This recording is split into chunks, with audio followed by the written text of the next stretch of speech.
تبارك الذي بيده الملك وهو على كل شيء قدير، الذي خلق الموت والحياة ليبلوكم أيكم أحسن عملا وهو العزيز الغفور، الذي خلق 7 سماوات طباقا ما ترى في خلق الرحمن من تفاوت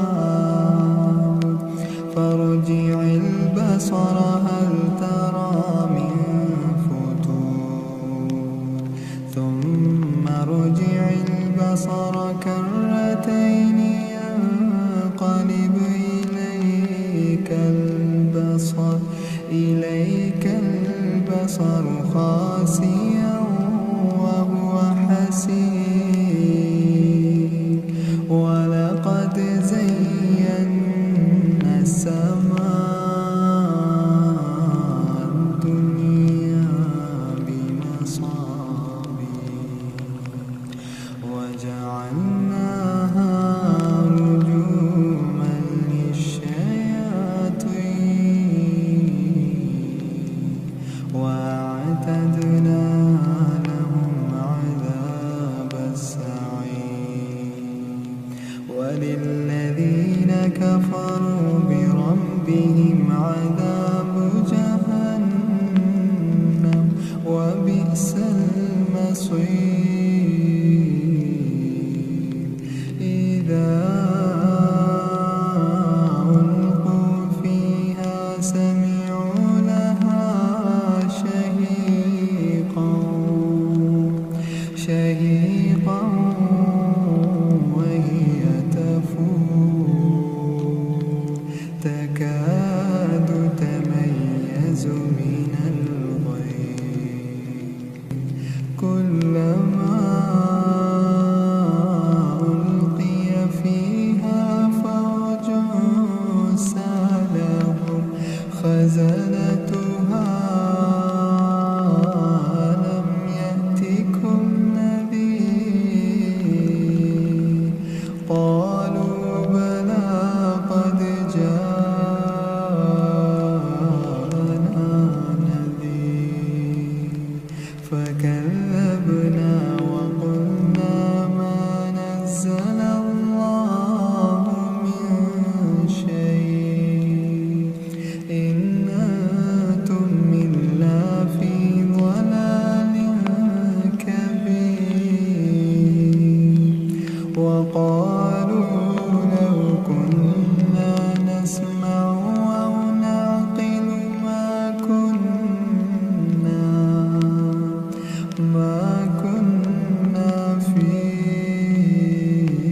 أصحاب السعير، فاعترفوا بذنبهم فسحقا لأصحاب السعير، إن الذين يخشون ربهم بالغيب لهم مغفرة وأجر كبير، وأسروا قولكم أو اجهروا به إنه عليم بذات الصدور، ألا يعلم من خلق وهو اللطيف الخبير، هو الذي جعل لكم الأرض ذلولا فامشوا في مناكبها وكلوا من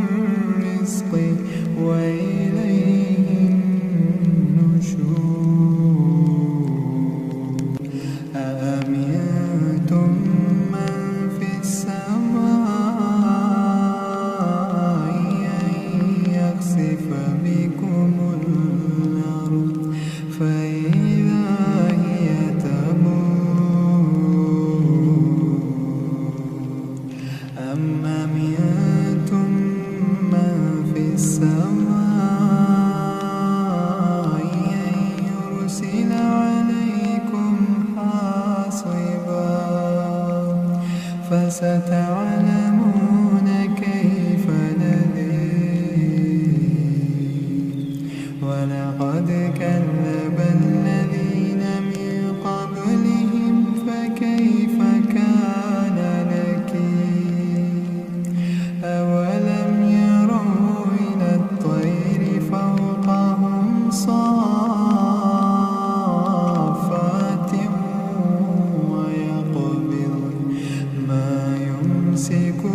صراط